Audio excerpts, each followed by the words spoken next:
Alex. Hey Bashir. Hey Joel. Hello. I don't know why I can't turn on my camera. Last week was like this as well.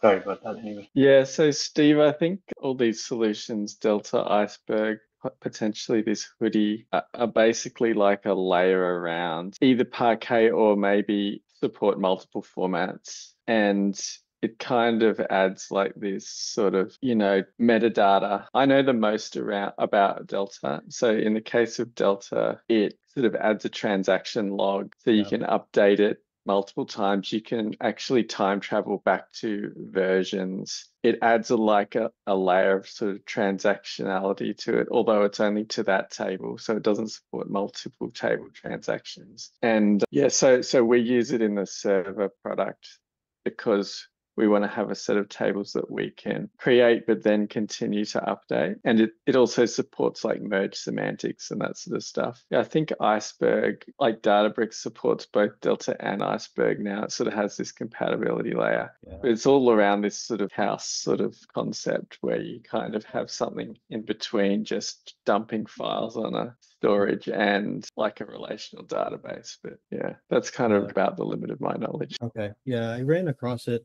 and I haven't used it yet, but I thought of you because of some of the questions you had about, how to handle like history, how to handle schema changes, how to handle, it seemed like there was a lot of things that it handled well. I have not used it yet. So I thought if anybody knew anything about this in the world of healthcare, that would be John. So I thought I'd throw it out there. Yeah, it's kind of related to the Parquet thing, but yeah, I might just check make sure I've got our agenda up. So I'm going to be subbing in for Arjun to drive our meeting today. But I think the number one agenda thing I think we need to do is like milestone closeout. So we just need to have everything through the lens of, what are the remaining tasks that we need to close out to actually be able to tag this repo. That's kind of what I'm all about at the moment. But going to the actual agenda, so what have we got? Spec review. So yes, of course, we would love if anyone has any feedback about the spec, we always want to hear about that. We want to make sure that it's readable to newcomers and that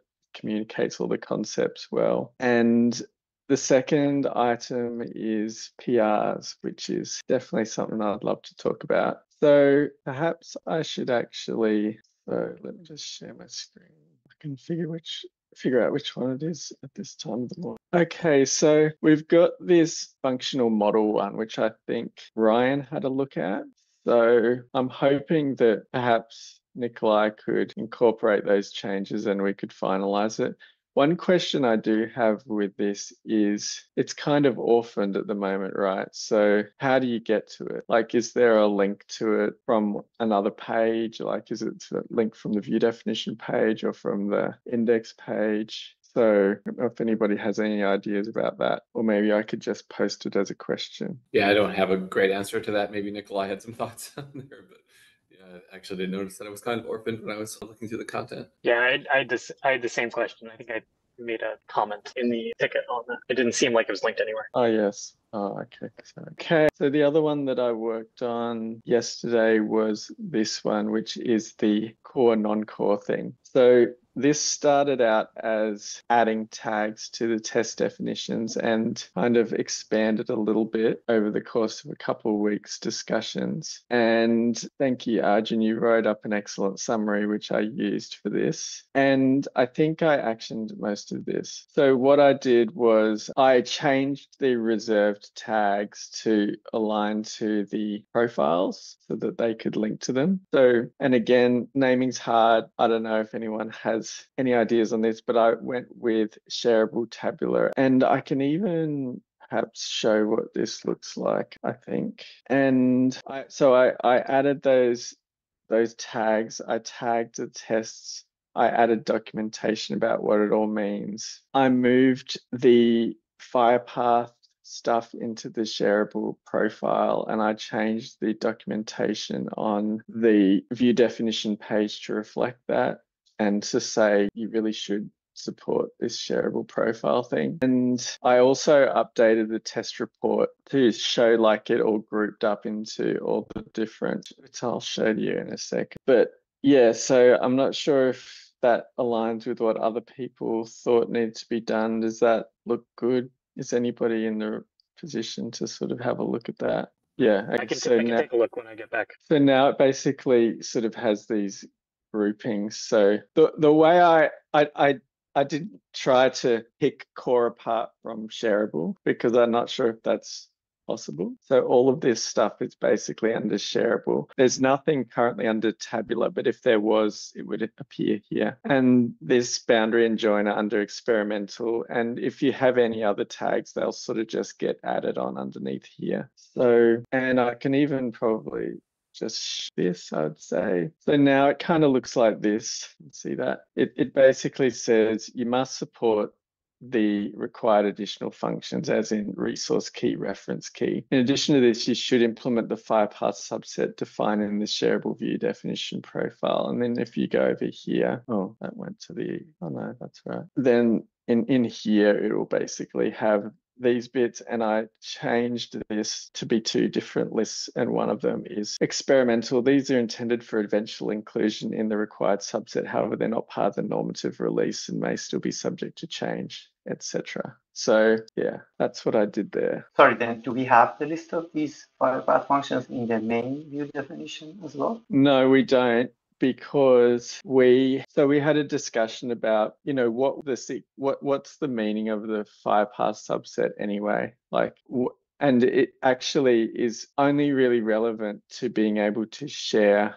view definitions across different implementations. So we said, well, why isn't this in the shareable? We can use the profile paradigm to layer that functionality on, and that is a more flexible approach for the future when we want to sort of add or change functionality in the spec. Am I explaining this right? Right. You might need to step in here maybe. I apologize. I got a separate message right there. What was the question? Bashir was just asking about the rationale for this not being in the view definition part of the spec. Yeah, I guess, I mean, I guess I understand. So I guess the idea is that you can have any FHIR path in a view definition in general, but if you want it to be shareable, then this is the subset. Is that correct? So that's basically the thinking, I guess. Yeah, that's essentially and then I think that the kind of the model there was somewhat in line with just FHIR in general. Like if you look at the base FHIR observation and the best FHIR condition resource, there's very generic, very flexible, and not a lot of definition. But in practice, to use them, you want a profile that constrains those observations to a reasonable set of codes and values and that sort of thing to make them useful and portable between the system. That way, the base observation spec is very stable. It can be reused, and then it can be tailored and customized per profile. So kind of taking here, because we've heard some use cases of folks wanting to use almost any FHIR path in these systems, we'll keep the base spec very open to that, but then we'll have these shareable definitions to make it shared between systems. All right, cool. Makes sense. Yeah, it just means that there's no specific requirements in the base part of the specification. But you can imagine we want to be able to cater for the broadest possible sort of spectrum of different implementations, I guess. And we want to have those requirements organized into profiles so that you can mix and match and declare what you're saying about your implementation, I guess. So yeah, so that's this pull request. So I'm hoping someone can have a look at that so we can merge that. And going back to what else we've got open, I think this one might be to do with the example on the front page where we can combine it with SQL. Yeah, so that's great. So I think this one might have also been reviewed by Ryan. So I think, yeah, maybe we can go ahead and merge that after this. So that's probably ready to go. And this one, I think we're going to close this one. I was looking at the spec when I was making some of these other changes, and I was thinking, why have we sort of replicated all these metadata fields into our profile when they actually come from other sort of ancestor resources generally in the spec? Turns out there's some sort of nuance around that with being like an actual FHIR recess versus a logical model. And so it sounds like perhaps we should just leave this for now, but perhaps when we come back and say, want to promote this idea of this becoming an actual FHIR resource, then this should turn into inheritance like it is for other canonical sort of resources in the FHIR spec. So I think this is more like a close for now, but revisit when we look at taking this logical model and perhaps progressing it. Yeah. So I'm going to go ahead and close this and just, yeah, I've already said that in the previous comment anyway. And this one, I think we've said this is not really part of milestone 1 anyway. So these 3, I think we're saying are part of milestone 1 or version 2 or whatever you want to call it. So if we can finalize these, I'm thinking we're pretty much there, right? We do have our milestone here. And yes, that's all that's in there, mercifully. I was also supposed to add those examples. I don't know whether that's part of the milestone or not. I Okay, actually yes. started doing that. I realized that it's actually more complex than what I thought because it seems to me that the examples, I mean, I have never actually, put the site locally, but it seems that, I need to add them to this example, like, FSH file, if I understand correctly. And I just wanted to make sure that, that's actually what needs to be done. And also then I have about like 10, maybe 11 like view definition resources for 10 different resources, like for more common ones, like patient, observation, encounter, condition. And so do we want all of those, like all 10, to be added to this example FSH file, or do we want just like a subset of those? So first of all, I'm not sure if this needs to be strictly milestone 1 or not. I think it's a non-breaking change that really just enhances documentation. And so I don't know whether we need to couple it or not. Second of all, I think just use your judgment and add it into this file and create a pull request. And then I think we'll just have a look and make sure that they all make sense and adding value, and we'll go from there. Yeah, you just have to sort of translate it into FHIR shorthand, I guess. So depending on how complicated they are, you might have to do a little bit of work on that, or you could just sort of like feed these and the current ones into ChatGPT and get it to do it for you. Yeah, there is validation.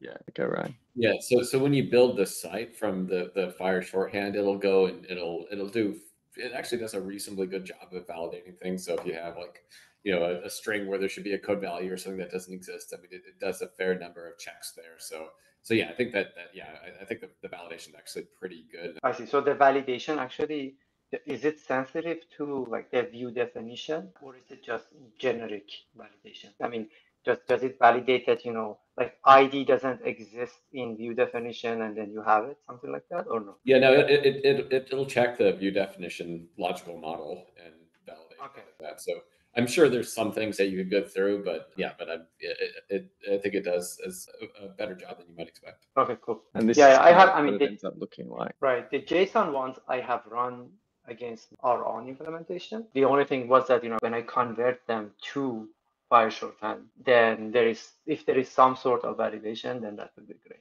And I don't know, I can also add examples because I see each of them have also like a sample table at the bottom. Yeah. I should probably provide those as well. Yeah, so this is probably the nicest one. So yeah, you can add notes. So if you look at the blood pressure one, wherever it is, and then there's also this, you can add a page called binary, whatever the name of the example is, notes, and it will sort of tack on these notes to the end. So you can add explanation about the example. Yeah. And all those are based on like naming conventions. So just make sure that you kind of follow that pattern that you see in others, and it should pick it up. Yeah, but you can basically just run this script and it will build the whole spec to a HTML file, and you can check it out. And yeah. That's much I figured by just reading the instructions. Yeah, sure.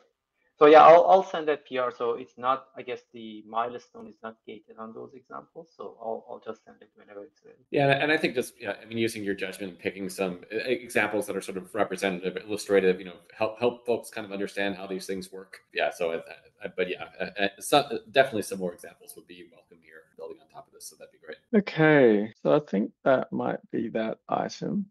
The third one was about the examples, so we've covered that off. The fourth agenda item is OMOP next steps. And I know that there was a bit of a thread about that, but Carl, did you want to talk to this one? Sorry, I'm cramming a meal in here. I posted in the group chat some of the updates, and I'm going to have to jump off in just a couple minutes. But regarding reaching out to Vulcan, I've made contact with Devera. She and I are going to meet tomorrow. If anyone wants to join that call, initially when I talked to her, it was just going to be she and I, but I don't think there's any reason that it has to be. So if anyone else is interested, it's going to be in the afternoon tomorrow. I'll post the details in Zulip chat and just make sure she's okay with having others. I don't think there will be a problem. I think the goal is to coordinate how we can work with Vulcan and make sure that we're sailing in the same direction, find opportunities to work together. And she had some insights into the process, maybe some suggestions for how we approach the OMOP translation process. So hopefully that'll help us do that better and correctly. Craig McClendon had some other really good feedback from discussions he had in the analytics channel back in like January, February. I read through that and it was like, I wish I had seen this 3 months ago. But he's also interested in helping out. So I'm going to try and loop him in as well. So we get some good opportunities for working with people outside this group to inform how the OMOP process works. The other question I posted in the group chat was, where is the output from this subgroup going to go? And